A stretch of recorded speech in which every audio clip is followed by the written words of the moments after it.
Who are we having on next week?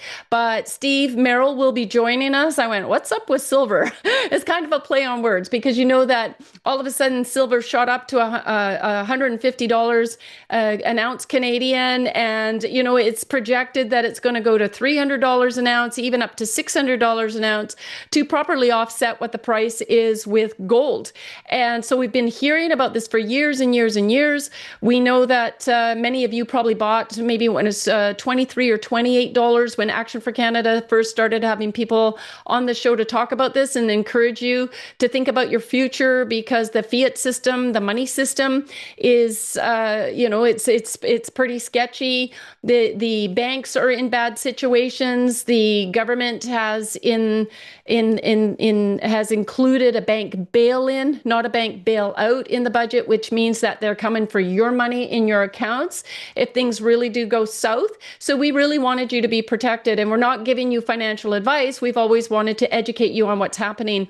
And so the price of silver has fallen. I think I last looked a few days ago, it was at $88 because JP Morgan and the others were like freaking out because they don't want citizens actually prospering from this because of their little money grubbers.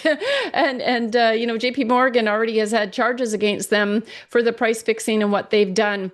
And so Steve is going to come on and saying, don't worry, like it's at $88, but silver, if you look at history, it's always going up. So maybe you kind of got in and thought, yeah, I'm going to get in at $1.20 or $120 an ounce. Well, just don't panic.